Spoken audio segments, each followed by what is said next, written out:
here's the number, here's generational wealth for 4 or 5 years. Do you want that, or do you want to play on the qualifying offer of $11 million and risk it? That's what restricted free agency is all about. I'm assuming the Warriors are having similar conversation with Jonathan Kuminga's representatives. That's just the reality of it, especially in this marketplace. It's been pretty scarce and pretty slow moving. Let's welcome in Casey Johnson, Chicago Bulls insider for the Chicago Sports Network.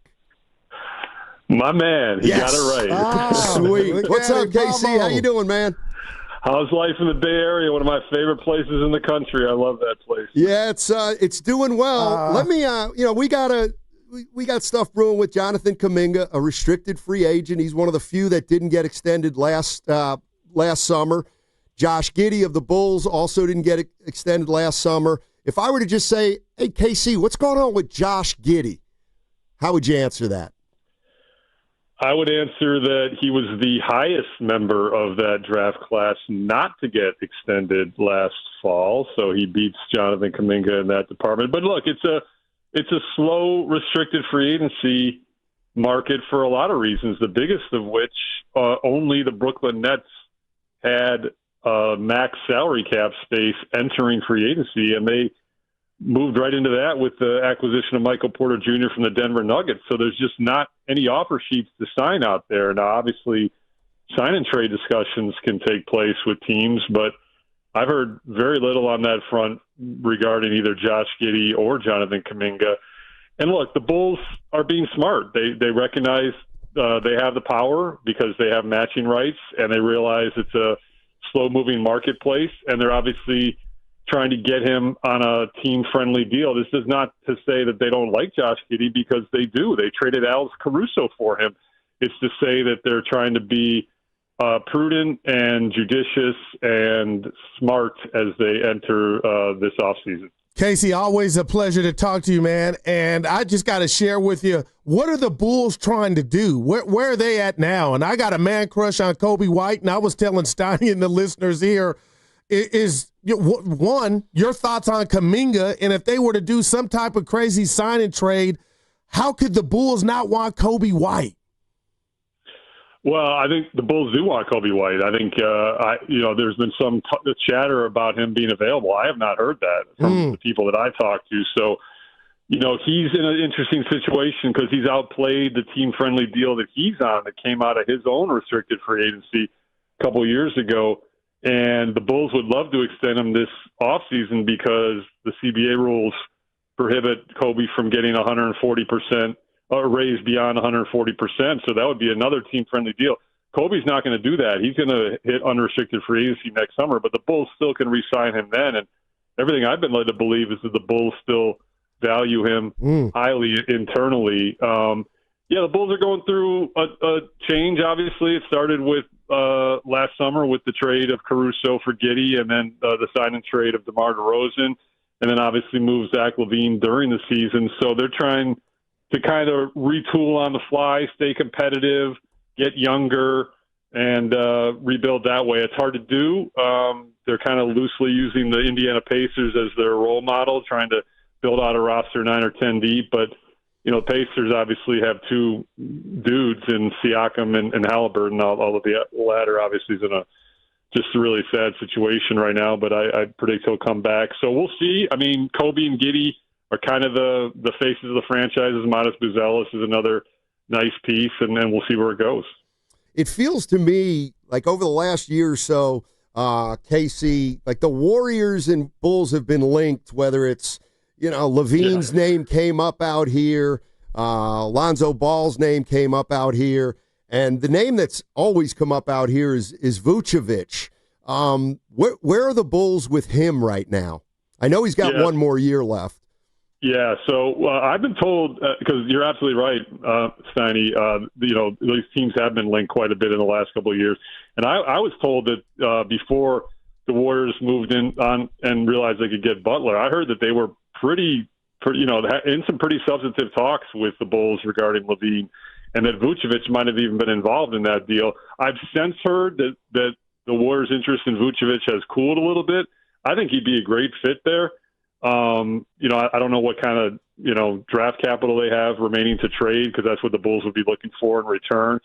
And here's the thing with Vooch, like, he's like the total pro, so he can handle being part of a competitive team. He can handle being part of a rebuilding team. But I do feel like there's a certain sense of obligation here now within the Bulls franchise to kind of do right by Vooch and try to get him to a better place, because, you know, Vooch is looking around going, wait, Caruso's gone, DeRozan's gone, Levine's gone. Why am I still here? You know, so but I do think, you know, he's available, but they're not just going to give him away because he's a really good player too. So if the right deal comes along, they'll make that move. I just, you know, you guys know how this league is. Everything's fluid, right? But last I heard, when I was talking to people around the draft combine, I heard that the Warriors' interest in Vucevic had cooled a little bit. Wow. And I think he can play. I'm curious here, Casey, this question I asked you, obviously no right or wrong answer, but I'm a 70s baby, and I tell Steiny all the time, I'm used to players staying put and building something and losing and coming back and trying to extract revenge. But I can't ignore what guys like Shams Charania have told us. You know, just last week, boy, this is going to be a big free agency class and splash. And I got a lot of friends and fans disappointed. Can you walk us through, you know, hearing those reports and then what you saw? And if you care at all, that it's kind of been quiet on the set this year in free agency. I don't mind it because, like, look, this league is cyclical and it goes through cycles. And right now, to me, what the cycle is this is the reaction to the new CBA. And I think it's less about the apron. Well, I mean, it's partly about the apron rules. I know Draymond Green recently opined that. What I would say is, to me, most teams are extending their own players, and that's a byproduct of this collective bargaining agreement. You're seeing these guys sign massive extensions with their own teams to stay put. And so I just don't think, like, the free agency class is as, you know, star-studded, and the days of, you know, ring hunting and star power and big three, those are kind of going by the wayside a little bit. And I also think if you look at the last couple of seasons, like, huge names have been moved via the trade market. And so to me, like, that's another reaction to the new CBA. Like, the trade market has kind of become the new free agency. So, I mean, some massive names have been moved in the trade market. So that's the way I view it. You know, there's still been some movement, not a lot, but it's mostly been guys signing extensions with their own teams. Yeah, I want to wait to see next summer's free agency because I'm hearing that, you know, teams will have more money and the class is better. So I don't know about you, but I'm willing to say this is a one-year thing until I see it continue for a couple more years. Yeah, for sure. I mean, like I said before, like, we all knew going into free agency, only Brooklyn had, you know, massive salary cap space, and the word around the league was that Brooklyn was going to kind of keep their powder dry and try to save some of their cap space for next year. Then they make the Michael Porter Jr. Acquisition that ate up some of that cap space, so they're not really major players anymore. But yeah, we haven't even gotten really to Kuminga yet. I've heard it's slow. I mean, I've all along kind of thought he was going to go back there on a short-term deal. I don't know how much you guys probably talk about it a lot, but what's kind of your guys' thoughts on where Kuminga is going to be? Go ahead. Yeah, I mean, we talked to it ad nauseum, you know, and it's frustrating, and we have different opinion of him, Casey, but I was just going to ask you that. So the guy fell out the rotation, Curry gets hurt, and we're still sick with that hamstring blue, and here comes Kuminga. They don't win, but Casey, I'm watching those 3 or 4 games like you're telling me this guy doesn't fit or couldn't help another team. So I feel like with the right toolage and opportunity, Kuminga could be a player, and I know he's not perfect, but that's the frustrating part. It looks like Kerr can't find a role for him, so I don't know what's going to happen, but I'm telling Steiny and you, I want him to remain here, but how do you see it? Like, how did you take in his playoff performance? Did that change what you thought of him? My opinion, I mean, he clearly played well, so let's start there. But my opinion on him from afar, and obviously you never know unless you cover a team, you know, you don't know how it works on the inside, right? So this is just my opinion from afar. He's clearly skilled. He's clearly athletic. I don't know if, like, he's the most instinctive basketball player, and I don't know if he can thrive in a team system. I think he's kind of more like a athlete who, like, just shines individually. And I don't know. That's just my impression from afar. I don't know if I'm right, and I, again, don't cover him on a daily basis. I don't want to speak ill on the guy. I agree. I think he's clearly skilled. In the right opportunity, he might be a very good player. You know, he'd been linked to the Bulls some. I never bought into that. And the offseason moves the Bulls have made to me have said that even more strongly. Like, they've traded for Isaac Okoro, and they've drafted a young wing in Noah Essengay from France, who's obviously a project at 18 and a half years old. But yeah, I'm curious to see where Kuminga goes. And at this point, I expect him to be back with Golden State, and it's up to them to try to figure out how to make it work there. I mean, having covered the league forever, or for a long time, you and me, like, what's going to be the impetus?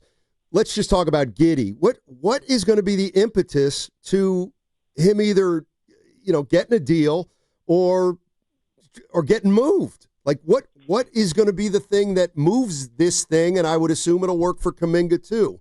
The answer. Yeah, I mean, my feeling is like there's that stat Bobby Marks has been touting lately. Like, only 3 players have signed a qualifying offer and played on the qualifying offer in the last 5 years. I mean, the Bulls have all the leverage here. Right. He's a restricted free agent. So my sense of how the negotiations are going is, it's pretty well documented. Giddey saw the Jalen Suggs deal and wanted $30 million as well, because he went 1 pick behind him, and they're not similar players, but have similar, standing within the organization. And I've just never heard that number associated from the Bulls end. So, like, he's not getting $30 million this offseason from the Bulls, I'll tell you that. It would take another team to want to sign him to a $30 million deal for him to get that, and then the Bulls to agree to a sign-and trade. The Bulls don't have to do anything. They can say, here's the number, here's generational wealth for 4 or 5 years. Do you want that, or do you want to play on the qualifying offer of $11 million and risk it? I mean, that's what restricted free agency is all about. I'm assuming the Warriors are having similar conversations with Jonathan Kuminga's representatives. That's just the reality of it, especially in this marketplace, which, as we've talked about on this segment, has been pretty scarce and pretty slow moving. So the Bulls were really proactive in extending Patrick Williams in restricted free agency to a 5-year, $90 million deal. I all along said that even though he's been an underachieving player and a player who's had trouble staying healthy, I was less hung up on $18 million a year. I didn't really mind that, especially with the rising salary cap. I didn't love the 5 years, and now you're in year 2 of that deal, and that contract already can't be moved. So that's kind of why the Bulls are now even more like, all right, we learned from that one. We've got to hold to our guns here and just play hardball. And you don't want to alienate the guy either, because I want to emphasize like the biggest point of this. Like, they traded Alex Caruso for him. They like Josh Giddey. They like how he played the second half of last season, but they also don't want to just go, here's 5 years, $150 million. So, like Kuminga, I think this will stretch out a little bit. It already has, and we'll see where both teams end up.